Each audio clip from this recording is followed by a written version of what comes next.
status of women, where issues like the gender pay gap were on the agenda. I also announced over $1 million in federal support for entrepreneurship centers in Halifax West. Mr. Speaker, much work remains, but I'm confident that we're building a brighter world for women. As my daughter welcomed beautiful baby Isabelle Angelina, my first granddaughter, last week, my hope is that all doors will be open for the next generation of girls. Merci beaucoup. Before I go to the next honourable member, I just want to remind everybody in the chamber that SO31s are being spoken, and everybody wants to hear, so let's keep our talking to a minimum so that we can all enjoy what's being said. The honourable member for Niagara West. Earlier this month, I attended the ceremony for the Fonthill Kinsman Citizen of the Year Award. This is a very special event in my riding of Niagara West. We are all happy to gather safely in person to celebrate once again after a 3-year break due to the pandemic. I've attended almost every year since I was elected back in 2004. This year's recipients were Brad and Braden Sapaway, a father and son duo who helped raise almost $10,000 for Pelham Cares, a local charity. How did they do it? Well, for the past 3 years, Braden and his dad have decorated their truck in Christmas lights, 9,000 lights to be exact, to raise awareness for funds for charities. Next year, they're planning on adding 10,000 lights to the truck. What an incredible story of solidarity and generosity.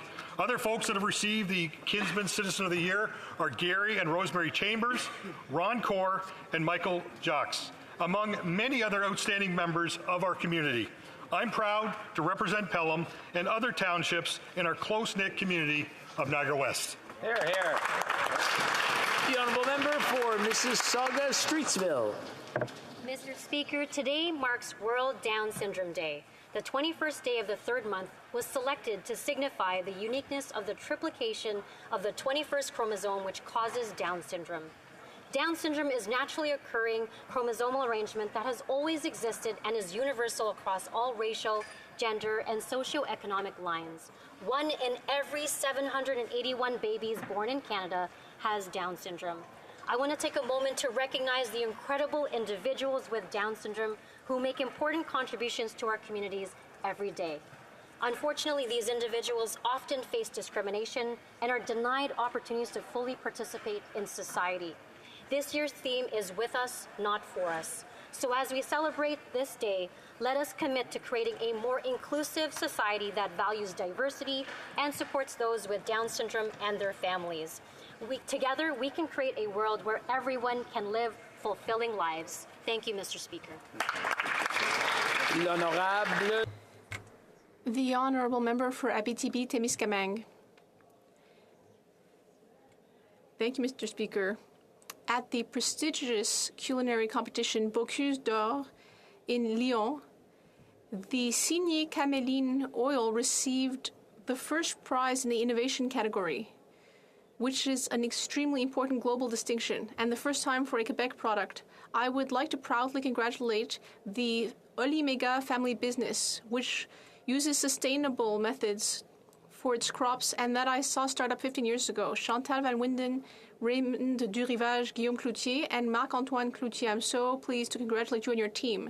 Signé Caméline is a 100% Quebec product, which is very nutritional and which is processed in Saint-Édouard de Napierville.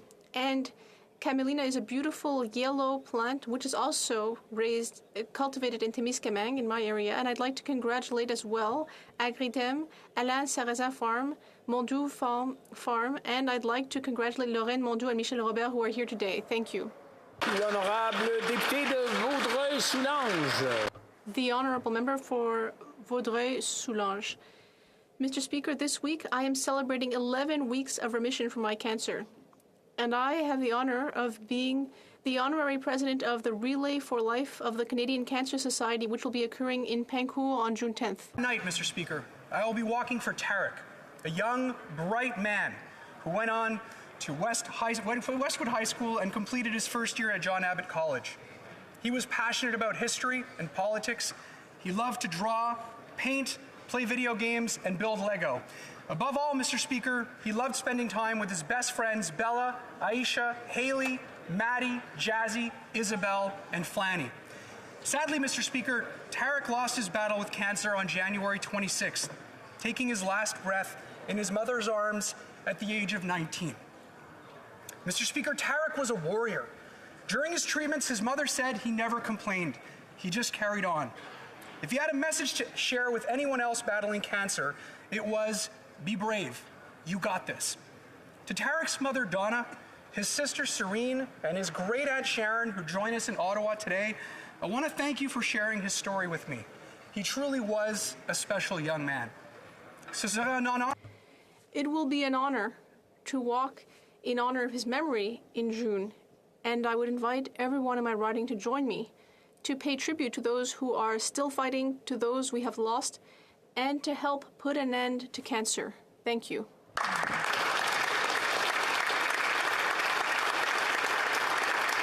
The honourable member for North Okanagan, Shuswap. Elections in Canada are for Canadians to decide, not to be influenced or decided by foreign interference to suit foreign interests or agendas. If our elections have been interfered with by foreign entities, Canadians deserve to know who is responsible, what actions have been taken against them, and what is being done to prevent it from happening again. And yet the Prime Minister and his Liberal NDP government are blocking attempts to get to the bottom of how Beijing operated interference networks to affect our 2019 and 2021 elections. Canadians want and deserve a public inquiry into this election interference, and they deserve to know why the Prime Minister and his NDP friends are doing everything they can to prevent this from happening. What does the Prime Minister know? When did he learn about it?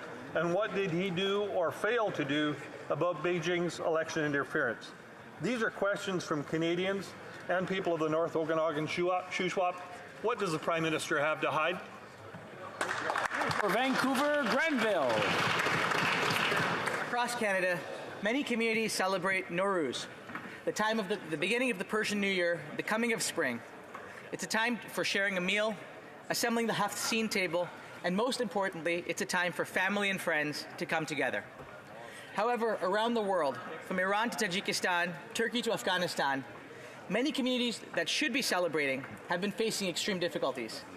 They are in our hearts, thoughts, and prayers, and we wish them peace and happiness. This year, our families celebrated our son's first Nowruz, a moment of great joy for us and a chance to pass on traditions from one generation to the next. May this new year bring us all peace, prosperity, love, and light. Nowruz Mubarak, Navroz Mubarak. L'honorable député de Vimy. The honourable member for Vimy. Mr. Speaker, as a proud Canadian of Hellenic origin, I rise in this House to commemorate Greece's Independence Day and the struggle of the Greek people to free itself from the Ottoman Empire. March 25th, 1821 symbolizes the courage of the Greek people, which, facing a powerful foreign force, fought for its independence. Honor all the heroes who sacrificed their lives for the re-establishment of Greece, Greek civilization, democracy, and the Orthodox faith. We also recognize the cultural and political impact of the Greek Revolution and its influence on the modern world. The Greeks have inspired us with their courage, resilience, and love of freedom and democracy, then, and as reliable allies against tyranny more recently. Zito 25 Μαρτίου 1821, Zito η Ελλάς, Zito Καναδάς. Ευχαριστώ κύριε Πρόεδρε. Thank you, Mr. President. Just want to remind the honourable members that statements are being made, and they're very important to the individuals and very important to us.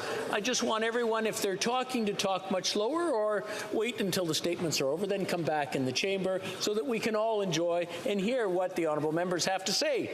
The honourable member for Bruce Grey, Owen Sound. Mr. Speaker, one of the biggest issues small businesses and industries are facing across Canada is labour shortages. However, even businesses that find qualified workers, there's no affordable place for them to live. It's not just workers that can't find a place to live. I have not-for-profit affordable housing projects for seniors that have been impacted by the Liberals' record inflation that has more than doubled construction costs from $3 million to $7 million. Inflation isn't the only problem. I'm hearing from affordable, sustainable housing projects that are running into a wall of bureaucratic red tape with respect to rezoning and permitting that delay construction while costing hundreds of thousands of dollars. During a public housing meeting that I hosted, the frustration from Canadians, developers, municipalities, and not-for-profits was palatable over the lack of affordable housing. Addressing the housing crisis ultimately comes down to a simple question of supply and demand along with urgent action. I recommend the Liberals start adopting the policies we put forth on housing accreditation and getting rid of the gate creepers, or get out of the road and let a Conservative government do it. The honourable member for Sydney Victoria.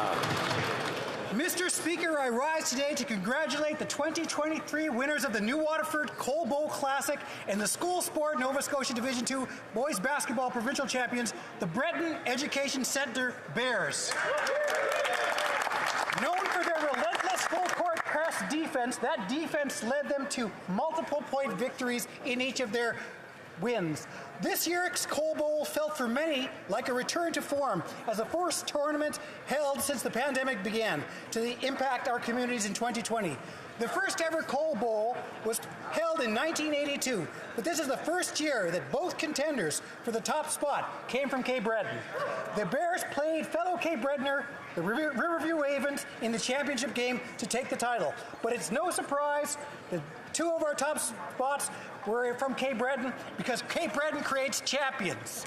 Congratulations, Beck Bears, on your well-earned victory. Go Bears, and I'm glad you could be here in Ottawa to celebrate that today. The honourable member for Yorkton Melville. Continuing inflation, skyrocketing food prices, rising interest rates, unaffordable housing, labor shortages, foreign interference, daily reports of violent crime, ethics violations. No wonder the anxiety level of Canadians has continued to escalate as every day brings new revelations of overreach and failures by this Liberal NDP coalition. As April 1st approaches, Canadians brace for the tripling of the Liberal carbon tax, and the cost of everything will rise again under their mismanagement. What this government is underestimating is the resolve of the people of Canada. Canadians refuse to yield. The day is coming soon, when they will exercise their power. The Canadian men, women, young, old, will exercise their right to bring about change. Then, together, with a majority Conservative government, we will fix what they've broken. The honourable member for Yellowhead. Mr. Speaker, repeatedly this Liberal government proves they do not care about Canadians. If they did, then inflation would not be at a record-breaking 40-year high. Their solution? An automatic escalator on the alcohol excise tax, increasing taxes on beer, wine, and spirits by 6.3% on April 1st, alongside the carbon tax like a sick April Fool's joke.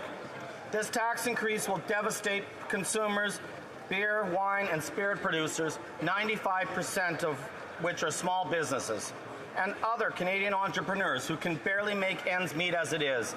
This tax hike will also have sweeping negative impacts on industries like tourism, food, and hospitality, among many others. Enough is enough already. Taxpayers should not have to pay for this Liberal government's chronic fiscal mismanagement. They should not have to struggle under this cost of living crisis. Will this Liberal government axe their planned excise tax, yes or no? Yeah. Once again, I want to remind everyone that SO31s are taking place, and we all want to hear what the honourable members have to say. So I want to encourage them not to speak very loudly or just whisper amongst themselves rather than talking loudly and interfering with the honourable members and their messages from back home. L'honorable député d'Orléans. The honourable member for Orleans. Mr. Speaker, March symbolizes our francophone pride and linguistic duality.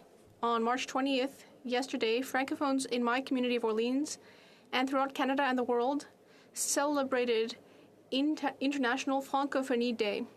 In my community, at Merbleu Catholic School with my colleague, the Minister for Official Languages. I met with students and spoke with them about the importance of speaking French, studying in French, and living in French. March 8th was also International Women's Day. I was lucky enough to welcome more than 115 women in my community for my 9th annual dinner. It was also an opportunity to present an award to 49 women for their leadership and community engagement.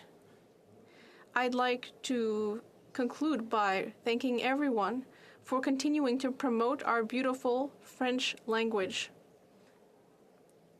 in all of its diversity. Thank you. Honourable Member for Hamilton Centre. I rise today in solidarity with those honoring March 21st as the International Day for the Elimination of Racial Discrimination. It was on this day in 1960, the Sharpeville Massacre claimed the lives of 69 black people murdered by the police during a peaceful demonstration against the past system in apartheid South Africa. In Hamilton, we have a long legacy of community-wide human rights activism. I am especially proud to congratulate my sister, an MPP-elect, Sarah Jama, who is an ardent anti-racism organizer, for winning a decisive victory in the by-election in Hamilton Centre. Today, I would like to recognize the tireless efforts led by my brother Darren Green, who, with USW Hamilton Steelworkers Council and alongside HCCI, HoC, ACA, CCAR, the Hamilton Community Legal Clinic, the Hamilton Black History Council, with dozens of other local organizations over the past decade who continue to come together on this day to honor the victims of racial discrimination and continue in our pledge to fight to see it eliminated. Thank you. Hear, hear. Once again, I want to remind everyone that SO31s are taking place, and we all want to hear the messages that are coming across. The Honourable Member, l'Honorable Député. The Honourable Member for Drummond. Mr. Speaker, filmmaker Claude Fournier died last week at the age of 91. He was a monument to our culture and a pioneer of the history of our film and television. He was part of a generation of filmmakers who started the direct cinema style, which is a contribution to film that is very typical of Quebec. He also made a number of comedies with titles like Hot Dog and La Pomme, La Queue et les Pépins. These were all huge box office hits. But he didn't just stick to that genre. He also made the remarkable film Les Tisserands du Pouvoir and TV shows like Juliette Pomerleau and Félix Leclerc. He was truly a Renaissance man. He even made an English language film, Alien Thunder, with Donald Sutherland. He is leaving behind his partner, Marie-Josée Raymond, who worked closely with him, as well as his twin brother, a well-known figure in the TV industry in Quebec, Guy Fournier. Our sincere condolences. Thank you for everything, Claude Fournier. The Honourable Member for Simcoe Grey. Mr. Speaker, no matter what your diet is, we all want tasty, fresh, and sustainable food at prices that we can afford and ensures a fair living to those who produce it. As parliamentarians, the least we should be doing is to make growing our food more affordable. But not all parties seem to be that way. In fact, the Liberals are slapping the punitive carbon tax on farmers to make it harder to farm and to make our food more expensive. When the Liberals are done, a 5,000-acre farm will pay $150,000 per year in carbon taxes alone. Wow. Those costs will be passed on to regular Canadians. But don't worry, the NDP leader will blame it all on the grocery stores. At a time of food insecurity and food inflation at 40-year high, the family farm is increasingly unsustainable. But the high-tax Liberal NDP coalition will keep increasing taxes because that's what those parties do. Only Conservatives will cancel the tax and help farmers to keep growing. Hear, hear. L'Honorable Député de Saint-Laurent. On March 25th, Greeks across Canada and around the world will celebrate Greek Independence Day. It's the day that marks the beginning of the Greek War of Independence, the start of the revolution which would allow the people of Greece to regain their freedom after 400 years of Ottoman occupation. On this day in 1821, the words Eleftheria y Thanatos, freedom or death, became the slogan of the nation, and brave men and women fought courageously for a better future for their country, for a liberated Greece. des révolutionnaires comme revolutionaries like Theodoros Kolokotronis, Laskarina Bouboulina, and Rigas Fraios, who wrote, "It is better to live a single hour as a free man than 40 years as a slave and prisoner." It is thanks to the heroes of 1821 that Greeks are still around today to thrive in communities around the world. We remember them, we march in their honor, and tonight the Canada-Greece Parliamentary Friendship Group will host a reception on Parliament Hill to celebrate the occasion. Ζήτω η Ελλάδα, ζήτω ο Καναδάς, ζήτω η 25η Μαρτίου του 1821. Oral questions, question orale. The Honourable Leader of the Opposition.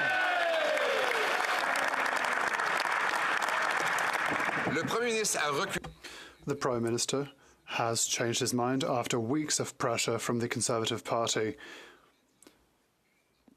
to allow just one of its assistants to bear witness on Beijing's assistance to the Liberal Party over the past few elections. But now the Prime Minister is delaying. The Prime Minister has proposed the name of a friend in order to draft a report that will take months. Will he finally unveil the camouflage and start an actual public inquiry starting today? The Right Honourable Prime Minister. Mr. Speaker, this is a very serious issue.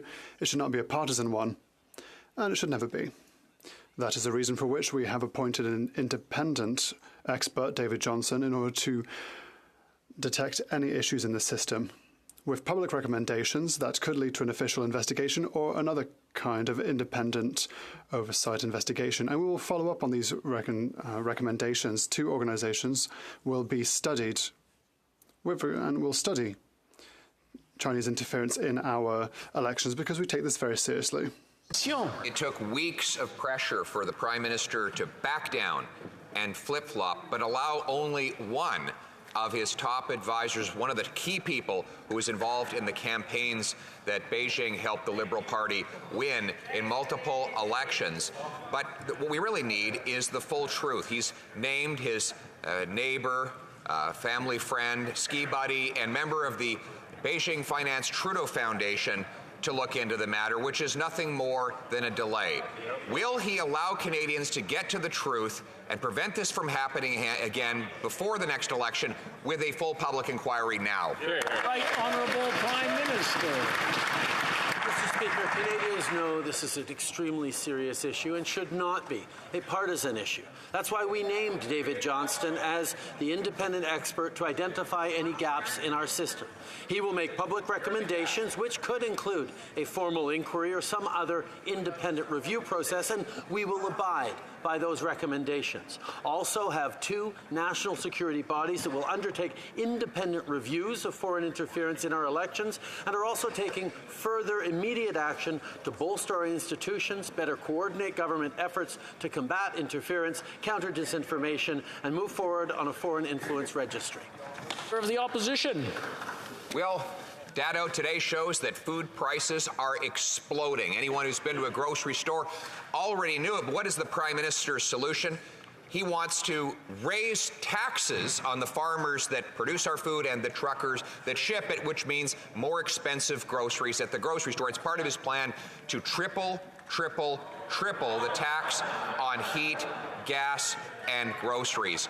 The Prime Minister loves to jet around at other people's expense, burning fossil fuels. Will he show some decency and some compassion for the people he's harmed and cancel this April 1st tax hike? The Right Honourable Prime Minister. Mr. Speaker, when I sat down with farmers a few weeks ago to hear their concerns and to talk with them about how we're moving forward, they expressed to me their real concerns and, quite frankly, their leadership in the fight against climate change and their leadership on protecting the environment. And that's why I underline to them and to all Canadians that the Leader of the Opposition is simply wrong in his approach on not fighting climate change. The price on pollution puts more money back in the pockets of Canadians while keeping our air clean. Indeed, a family of four in the opposition leader's riding received over $185 from our government in January, thanks to the climate action incentive. The Honourable Leader of the Opposition. $185 won't even cover a week's groceries for the average family after food prices have exploded under this Prime Minister. If he thinks our farmers are doing such a great job fighting climate change as I do, then why does he have to tax them again? With a big fat tax hike on April 1st. It's worse. It's not just food he's taxing. He wants to increase home heating costs and gas prices, a full 14 cents a litre tax, a tax that he wants to triple. Will he cancel his planned April 1st tax hike so that Canadians can afford to eat, heat, and house themselves? The Right Honourable Prime Minister. Speaker, again, as of April, the climate action incentive will increase in the member opposite's riding. The Canadians family of four will receive $244 in his riding. We've made that because even as we move forward on putting a price on pollution, we are putting more money back in the pockets of Canadian families, because Canadian families know that we do have to fight climate change while making sure things are more affordable. That's why we stepped up on issues like dental care and rental care, two issues that the Conservatives voted against.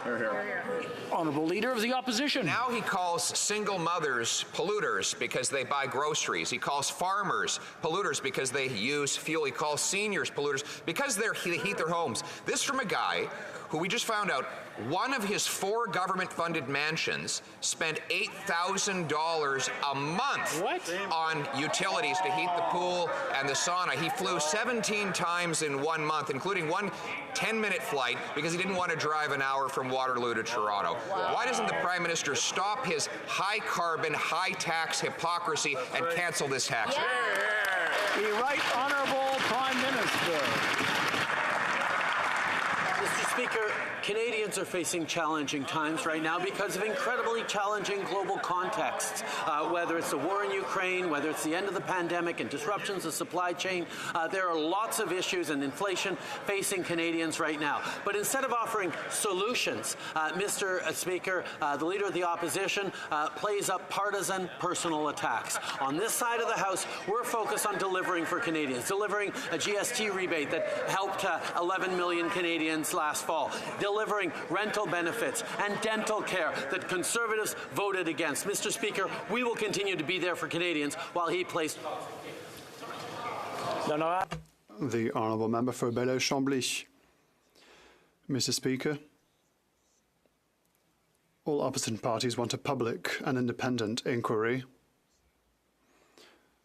And so, a majority here in the House of Commons wants this. A number of experts have recommended this, including Mr. Rosenberg. There is a large consensus in civil society for such a commission to be struck. And intelligence agencies have raised serious issues. I don't understand, and I would like the Prime Minister to tell us very clearly why should this inquiry not be called right here, right now, with a commissioner appointed by this House. The Right Honourable Prime Minister. Mr. Speaker, Canadians expect us to take this very seriously, and that is exactly what we have done. We have appointed an independent expert, David Johnson, our former Governor-General, in order to detect any issue in the system.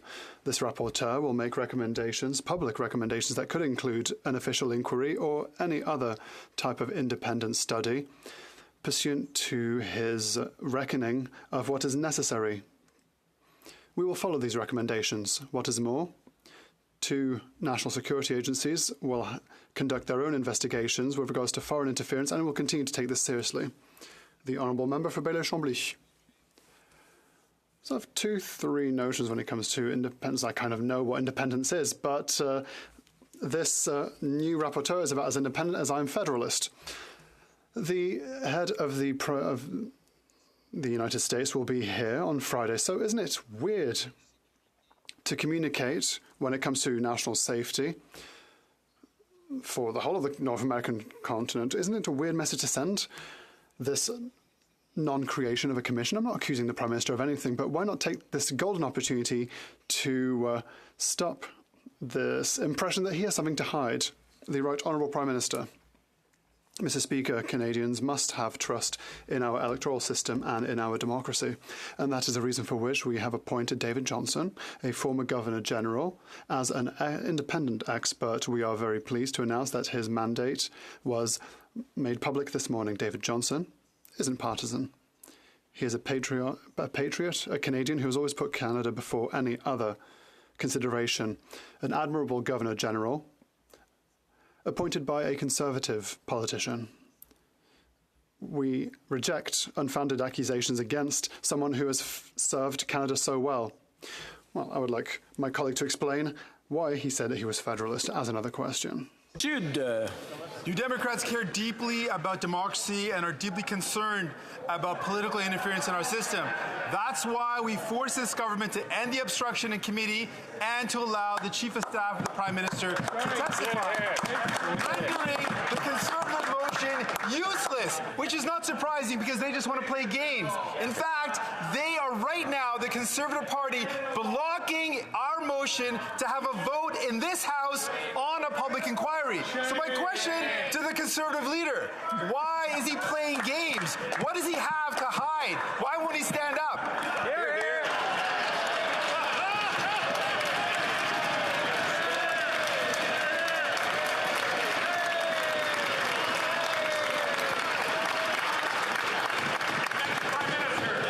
If I can just add a small comment, I just want to remind the honourable members what question period is about. It's about the opposition holding government to account, not discussing amongst themselves. The Right Honourable Prime Minister.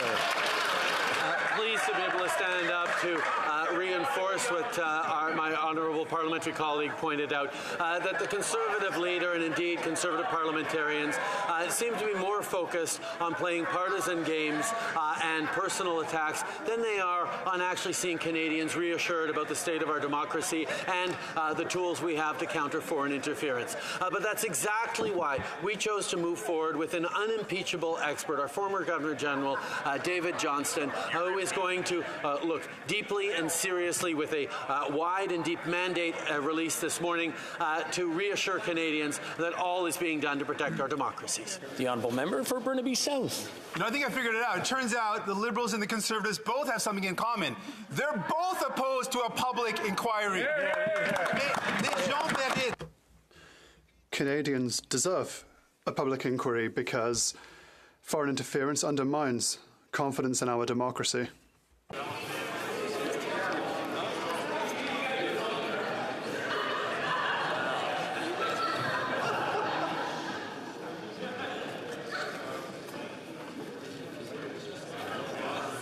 The honourable member for Burnaby South from the top, please. Go ahead, one more time. It turns out that I got to repeat this again because it's so important. It looks like the Liberals and the Conservatives both have something in common. They're both opposed to a public inquiry. Canadians deserve a public inquiry because foreign interference undermines confidence in our democracy and undermines confidence in our electoral system. My question to the Prime Minister, why this waste of time? Why won't the Prime Minister call a public inquiry right here and right now? The Right Honourable Prime Minister. Mr. Speaker, we know full well, and we know all full well, that issues such as delicate as national security cannot simply always be discussed publicly, and that is why we have appointed an independent rapporteur, Mr. Johnson, who will dig to the very bottom of things in a non-partisan and independent way with a public inquiry if he decides that this is the way to move forward. On top of this, there's a committee of parliamentarians with a sufficiently high clearance level that can fully examine and report to this House on national security matters. We will continue to work seriously. Alton Hills. Mr. Speaker, to the Prime Minister. According to reports in the Globe and Mail, around the time of the 2021 federal election, CSIS outlined a sophisticated strategy to disrupt our democracy and back the re-election of the Liberal Party and the Liberal government. Has the Prime Minister ever been briefed on the activities of Beijing or its affiliates in support of the Liberal Party in any election? And if so, when? The Honourable Minister for Public Safety. Mr. Speaker, I hope all members will appreciate that this government takes allegations of foreign interference very seriously, which is why we appointed independent panels made up of non-partisan professional public servants who certified that the elections in 2019 and 2021 were free and fair. We've received recommendations from those panels, which we're now implementing. Last week, we took the additional step of appointing David Johnston, former Governor General appointed by Stephen Harper, a man with impeccable qualifications to do the job, who will now provide recommendations up to and including a public inquiry to ensure that we protect all of our democratic institutions. Well, member for Wellington, Halton Hills. Mr. Speaker, these are serious questions that I think the public deserves real answers to. So I'll ask another question that I hope the government can answer. CSIS documents obtained by the Globe and Mail suggest that Beijing's consulate in Vancouver took credit for the defeat of at least 2 Conservative candidates in the 2021 election. Was the Prime Minister or any other member of the government ever briefed on Conservative candidates being targeted by Beijing successfully or unsuccessfully, and if so, when? The Honourable Minister for Intergovernmental Affairs. Mr. Speaker, our honourable colleague knows very well that our government, unlike the previous Conservative government, immediately took steps to strengthen Canadian democratic institutions from the ongoing threat of foreign interference, which CSIS identified. My colleague likes to report CSIS, quote CSIS reports. In 2013, Mr. Speaker, when the current leader of the opposition was responsible for democratic institutions, CSIS identified the growing threat of foreign interference, and the previous Conservative government did absolutely nothing, and in fact they brag about it because it didn't affect the Conservative Party, so they didn't decide to do anything about it. The Honourable Member for St. Albert, Edmonton. Mr. Speaker, we know that the Prime Minister was frequently briefed about Beijing's election interference. In the face of that, this is what a CSIS whistleblower wrote in the Globe and Mail. Quote, months passed, and then years, the threat grew in urgency, and serious action remained unforthcoming, end of quote. That is an indictment on the record of this Prime Minister. Beijing interfered in 2 elections under this Prime Minister's watch, and he turned a blind eye to it. Why? The Honourable Minister for Public Safety. Nothing could be further from the truth. Since we've taken the reins of government, this government has been proactive, consistently proactive in taking foreign interference seriously by giving CSIS new threat reduction measure powers, by ensuring that we crack down on foreign funding which could be used to meddle in our elections through the introduction and passage of Bill C-76, through the creation of the National Security and Intelligence Committee of Parliamentarians that sees all recognized parties do the important work together to protect our democratic institutions. That is the record of this government. I'm proud of it, and we will continue to ensure that we do everything possible to protect. The Honourable Member for St. Albert, Edmonton. Mr. Speaker, no charges have been laid.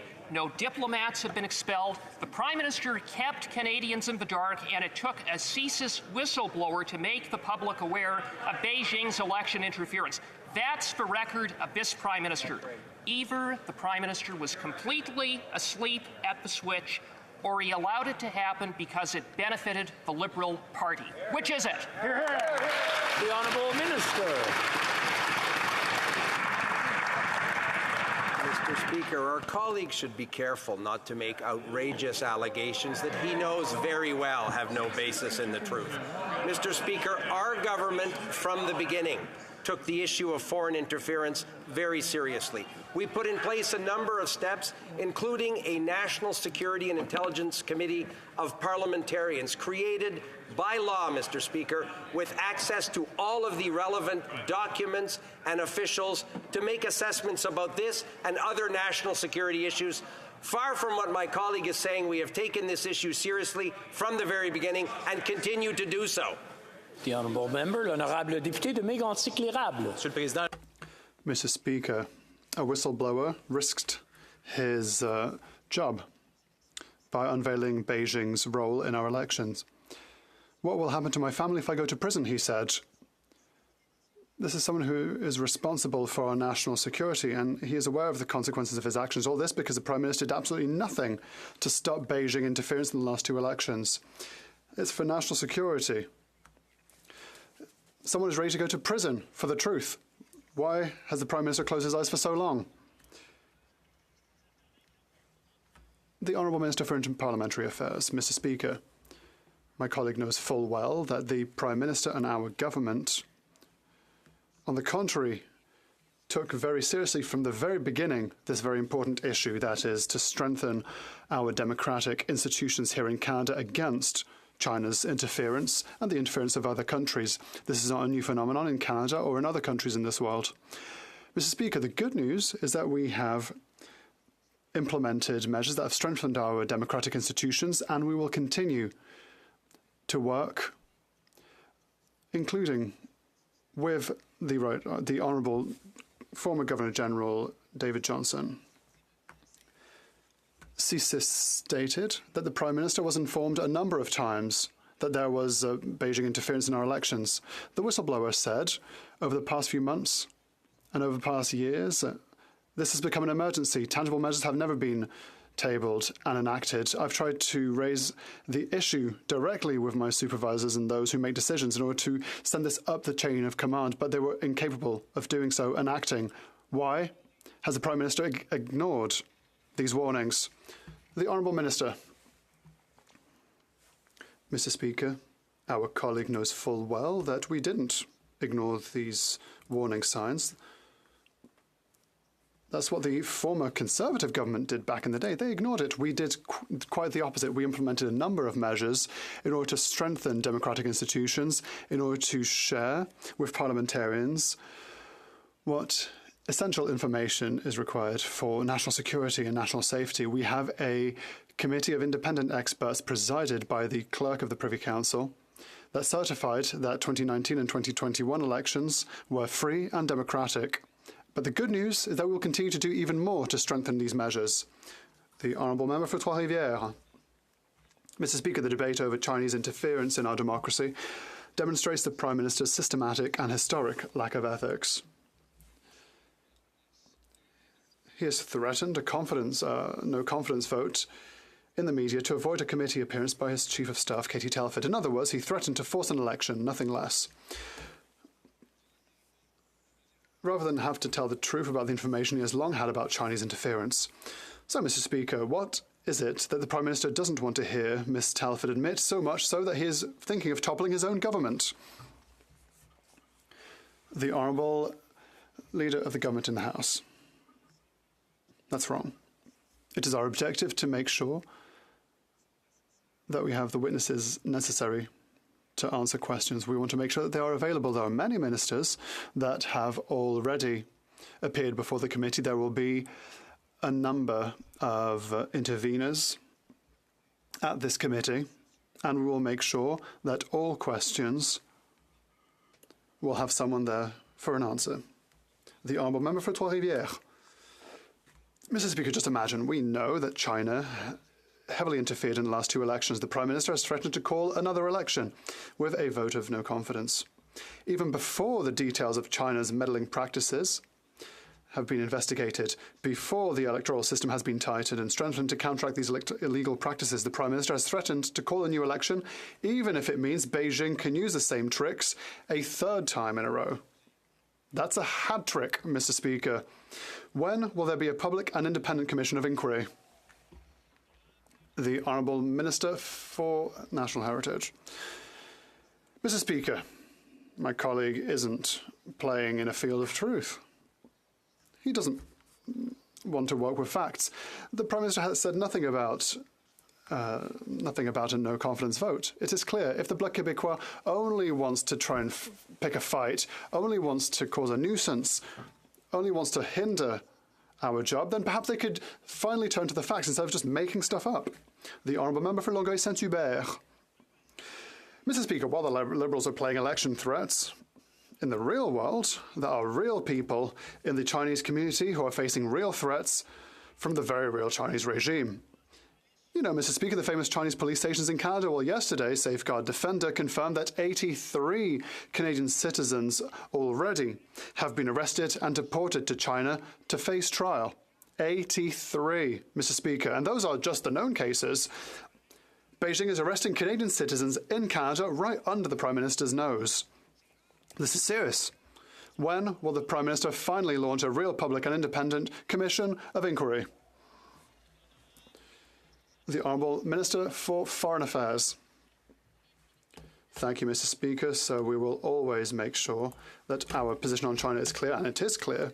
We will never tolerate any form of interference here in Canada in our democracy or in our internal affairs. And I think it's important that all colleagues understand that we will always distinguish between the Chinese government and the Chinese population.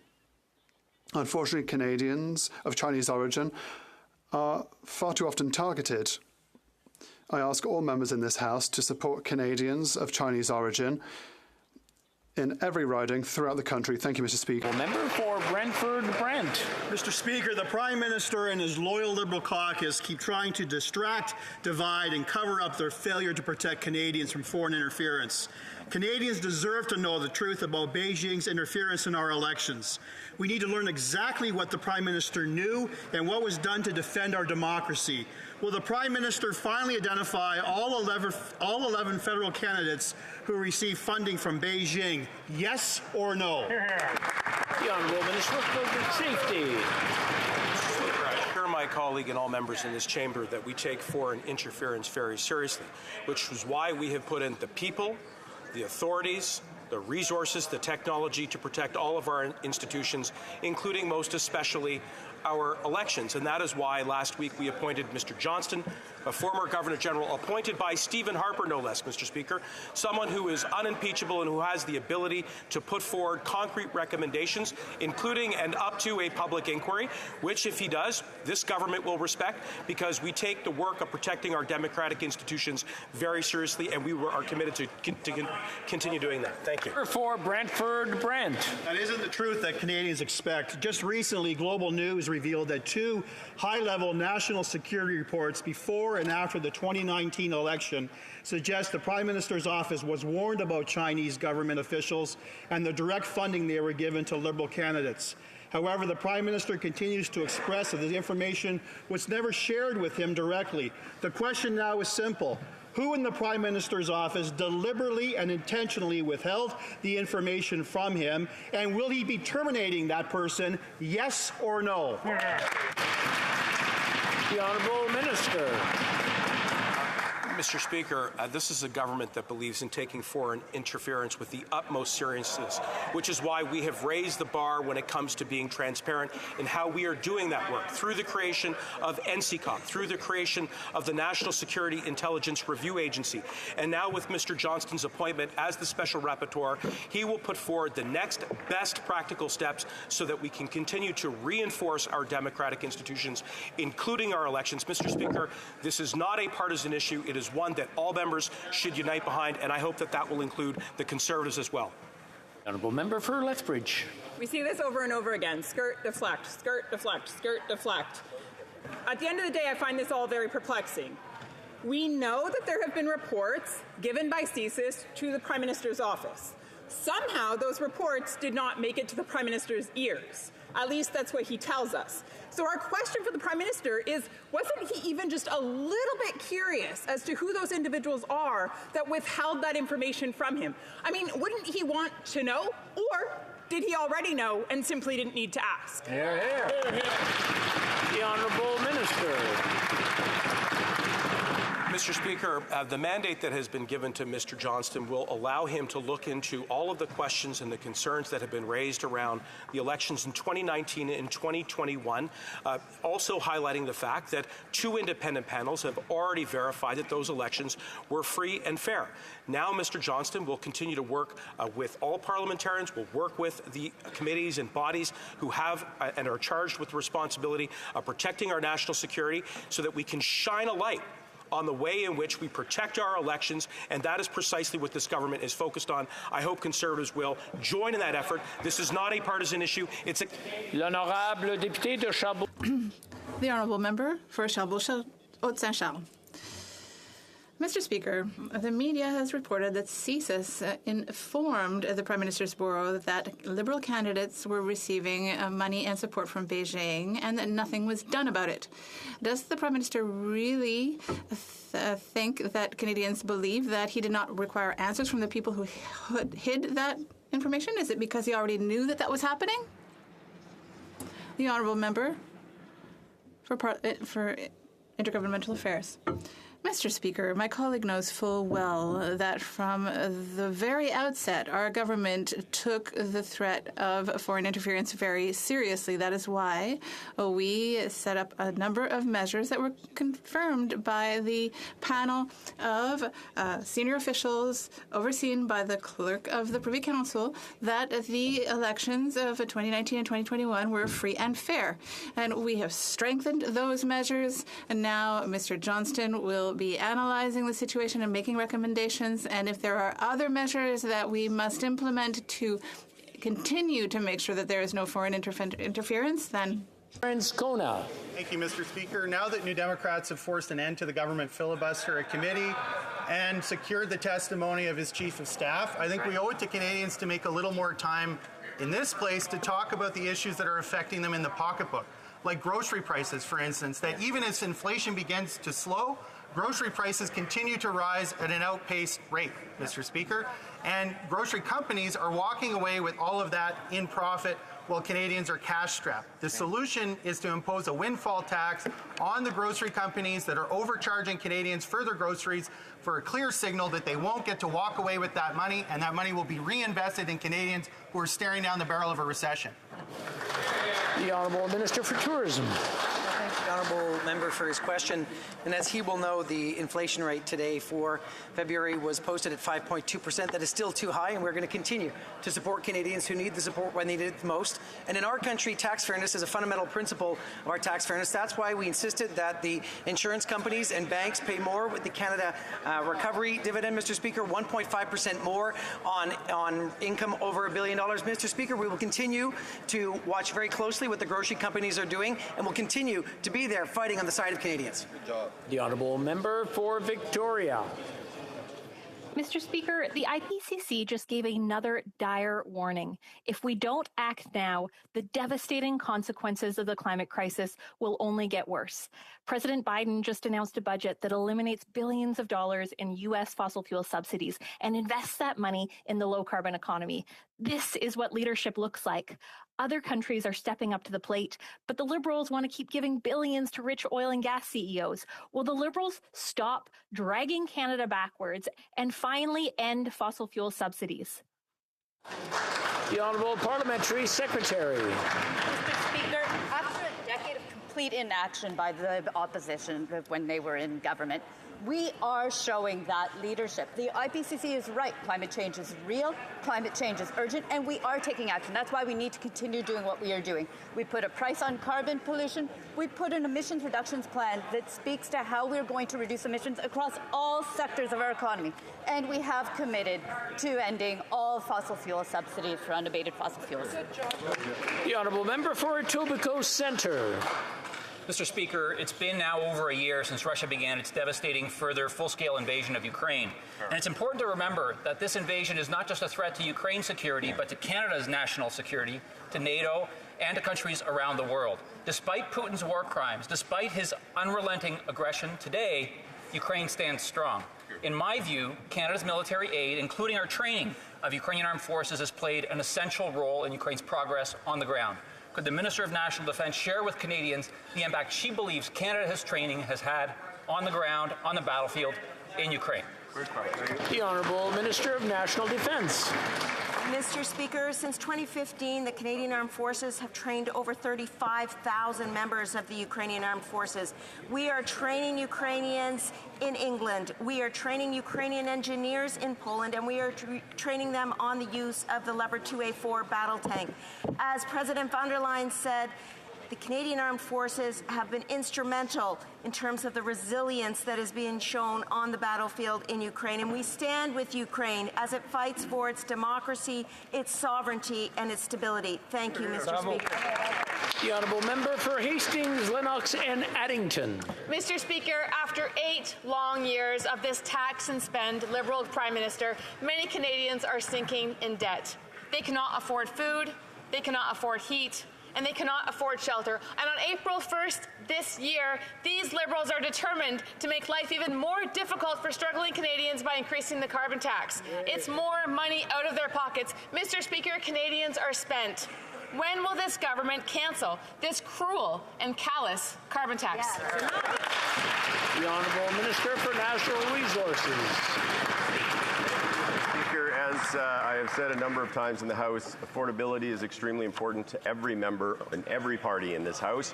We have taken significant steps, including doubling of the GST tax credit, enhancement of the workers' benefit, investments in energy efficiency, and a number of other things to address affordability issues. With respect to the price on pollution, 8 out of 10 Canadian families get more money back with respect to the price on pollution than they pay. It is, in effect, an affordability measure itself. Canadians expect their politicians to be smart and thoughtful, to address affordability issues, but yes, to also believe in and address climate change. Yes. Member for Hastings, Lennox and Addington. Mr. Speaker, that empty answer is not giving any reassurances to struggling Canadians like John and Judy in my riding. They're just one senior couple among many who built this country. And how does this government repay them? They increase the tax on their already ludicrously high heating bill by nearly 20%. This Prime Minister needs to stand up today and justify this unnecessary and completely avoidable tax hike to John, Judy, and the countless other Canadians suffering under this carbon tax. The Honourable Minister for Seniors. With all due respect to my colleague, we won't take any lessons from the party opposite, whose plan for seniors was to raise the age of retirement to 67. First thing we did, Mr. Speaker, we restored that back to 65. And unlike the party opposite, Mr. Speaker, we have been investing in seniors by increasing their old age security, by increasing their guaranteed income supplement. Mr. Speaker, all the measures which the party opposed. Mr. Speaker, we've had the backs of seniors before, and we're going to continue to make sure we support seniors. Thank you. Member for Northumberland, Peterborough South. Mr. Speaker, after 8 years of this Prime Minister, Canadians have never been more indebted. Wasteful government spending has driven up the cost of heating, of housing, and of food. We know that Canadians can no longer feed themselves because food banks are overwhelmed. And in fact, in a recent visit to a community food bank in my riding, I was shocked to see people were lined up out the door to get food. On April 1st, it's going to get worse because this Liberal government, completely tone deaf, is going to increase the carbon tax. When will this Prime Minister finally get out of the way and so we can fix what he broke? The Honourable Minister for Families. Speaker, first of all, it's Canadians who decide who's in government and not Conservative members of Parliament. But let's be clear that 2.7 million Canadians fewer are in poverty today than when the Conservatives were in government.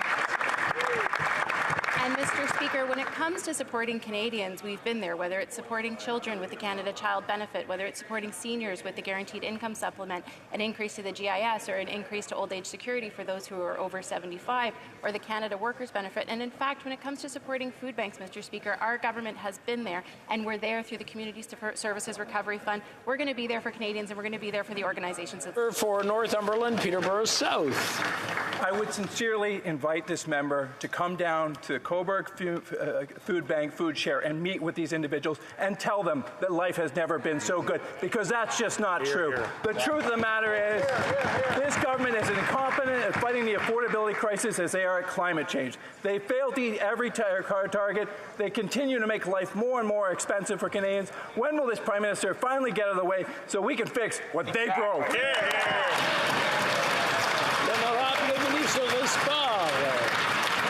The Honourable Member of Sport. Mr. Speaker, the Conservatives are concerned about the situation of Canadians, and if they are as concerned as we are, then they should explain that each time it is time to help Canadians who are the hardest off, they oppose it. When we offered a $500 supplement to Canadians that are having a hard time paying their rent, the Conservatives voted against it. And when we eliminated permanently the federal interests on student loans, the Conservatives voted against it. So I think they should explain to Canadians why they refuse to help Canadians in their hard times. The Honourable Member for Jonquière. Mr. Speaker, The ink is not even dry on the agreement on health transfers, and the federal government is already making cuts. The government has announced $82 million in health care cuts, 50% of which will affect Quebec. So Ottawa is taking $41 million out of our health care system. Mr. Speaker, the minister must know that there is a crisis everywhere in our health care centres. Right now in Lachine, the emergency room has been partially closed since February. In the Outaouais region, the emergency room occupancy rate is at 200%. How can anyone be heartless enough to think that it is time to cut back on health care right now? The honourable member for the Honourable Health Minister. Thank you, Mr. Speaker. I am sure that my colleague, like all colleagues in this House, agree that Canadians must receive health care based on need and not based on the capacity to pay. The Health Act is clear. It gives us access to health care, and we know that it covers people who do not have the means to pay for them. And we are going to continue that all Canadians have access to high-quality health care for free. The member for Jonquière. Mr. Speaker, the federal government is doing something completely unacceptable. Quebec has not received a penny from the forced agreement on health transfers yet, and because we have to wait for the money to be budgeted by Ottawa. But the minister is already cutting. Not only is he barely meeting 1/6 of Quebec's healthcare needs in the agreement, but he's cutting $41 million already. Is there someone on the other side of the House that, with enough judgment, to understand that this doesn't make sense? The honourable minister. Thank you, Mr. Speaker.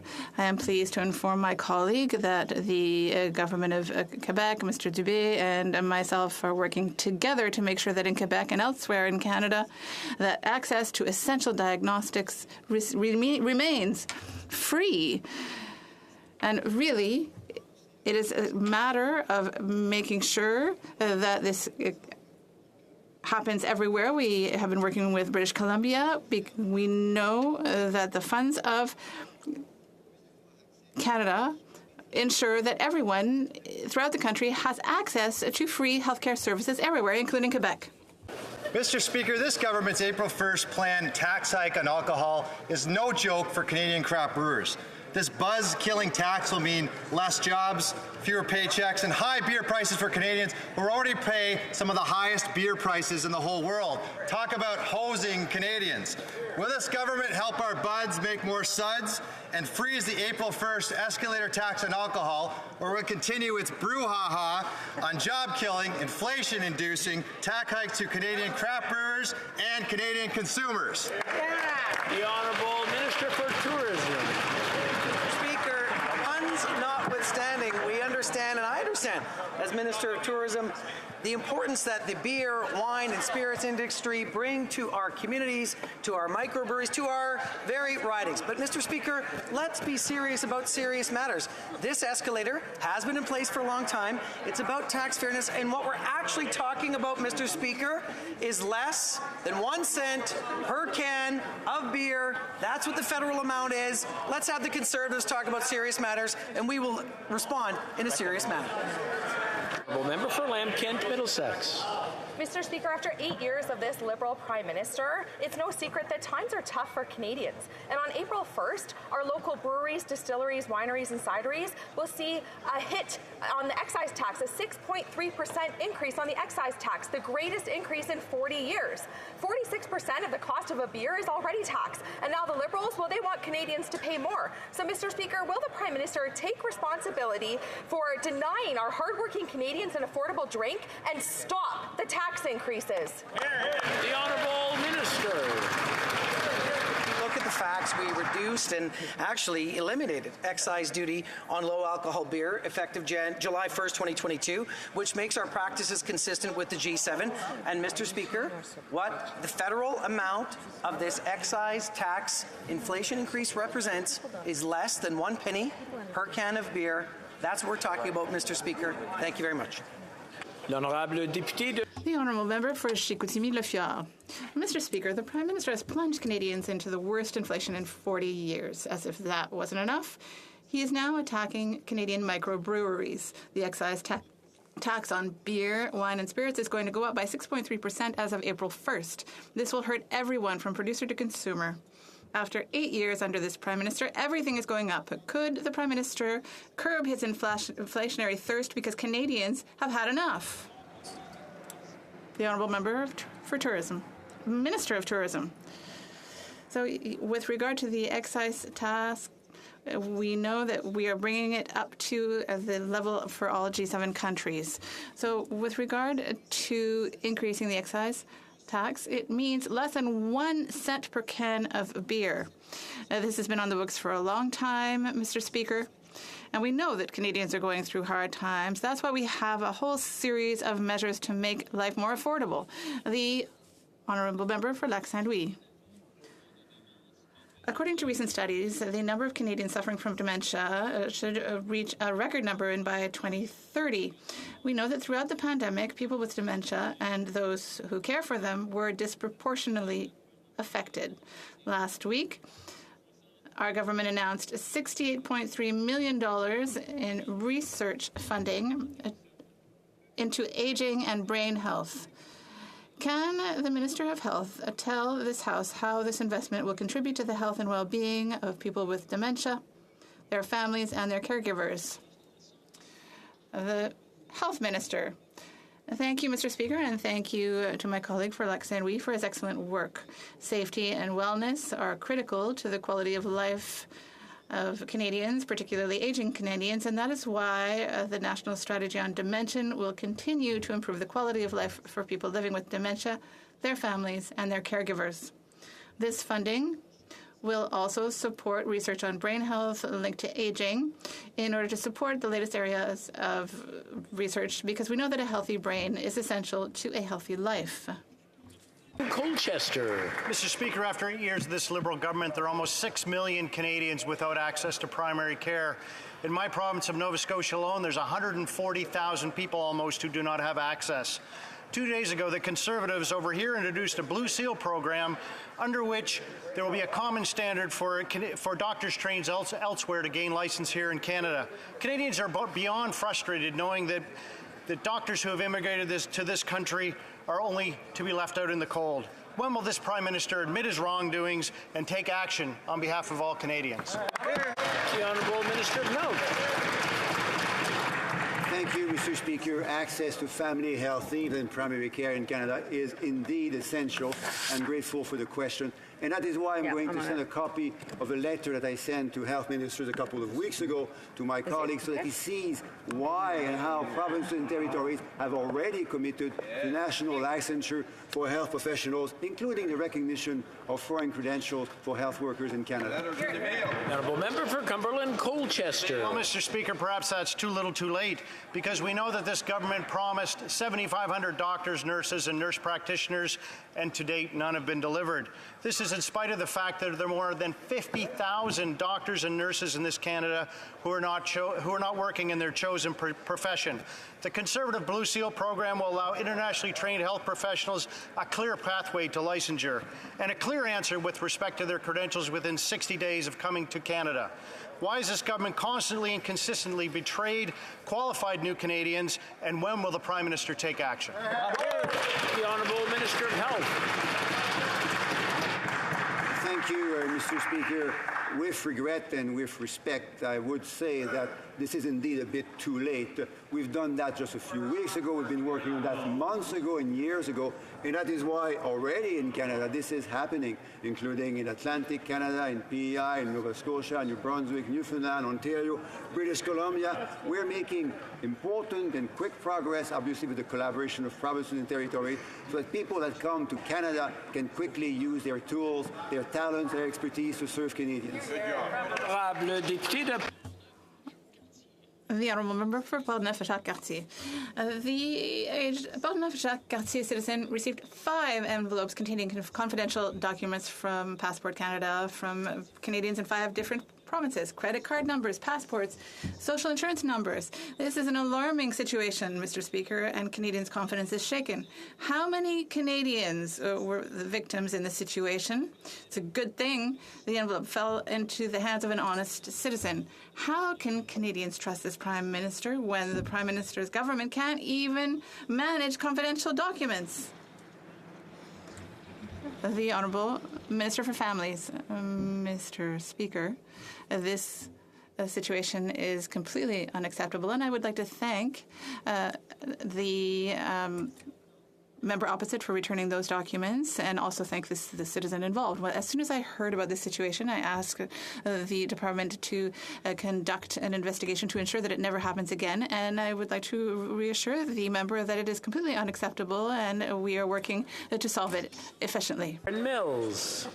Mr. Speaker, over a year ago, this government tabled Bill C-11, the online streaming app.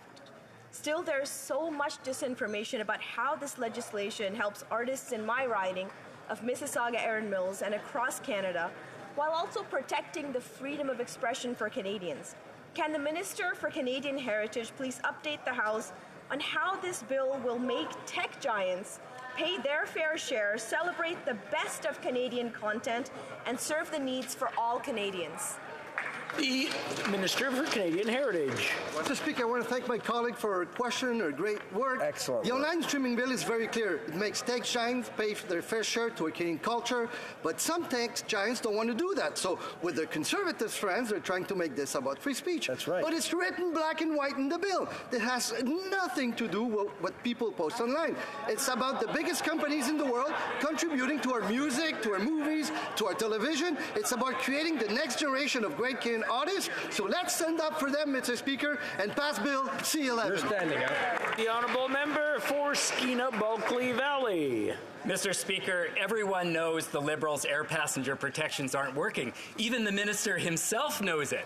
Now, he's promised new legislation this spring, but he hasn't consulted with any of the leading consumer advocacy groups on this issue. Well, he's in luck because we did the work for him. And yesterday, I tabled a bill that finally protects air passengers and includes those groups' recommendations. So the question to the minister, will he do the right thing, steal our homework, and ensure that his government's third attempt at protecting air passengers actually works? The Honourable Minister for Transportation. Mr. Speaker, I want to thank my colleague for his advocacy. He remembers that in January of this year, I reached out to him and asked for his input as I am developing the framework for our government to table in this House of Commons. I have consulted with advocacy organizations, I've consulted stakeholders in the industry, and I am looking forward because, Mr. Speaker, it is our government who's put in place the Passenger Bill of Rights, and it is our government that will strengthen and clarify the Passenger Bill of Rights. The Honourable Member for Churchill, Kewetanook-Askey. Mr. Speaker, First Nations in our region are in crisis, and the government is missing in action. In God's River, God's Lake Narrows, and Oxford House, drugs are destroying people's lives. In God's River, the RCMP took up to 2.5 days to respond to a serious incident. There's a housing crisis, a cost of living crisis, an unemployment crisis. First Nations leaders and members on the ground are clear. They have never seen it this bad. What will it take for this government to act on the humanitarian crisis that is destroying families and First Nations right now?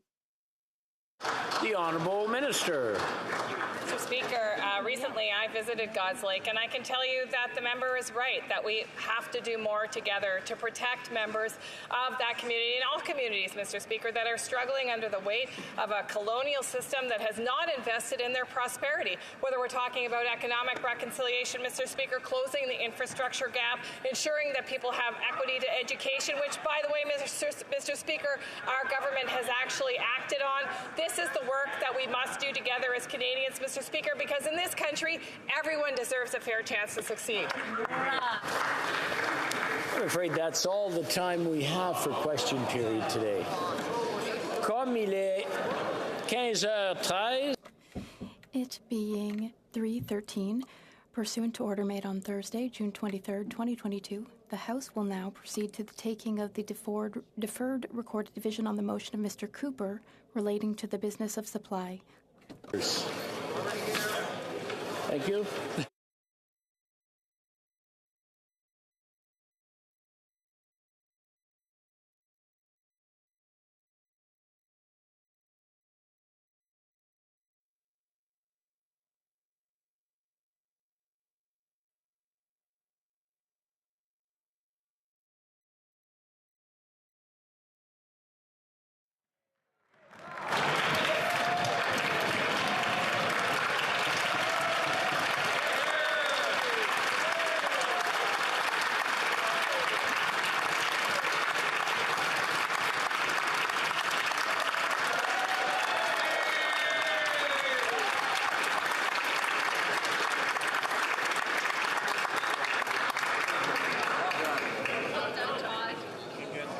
Dash is next. The question is as follows. Mr. Cooper, seconded by Mr. Dowdall, moved that given the many reports of foreign interference, and may I dispense? No, I don't think I heard dispense.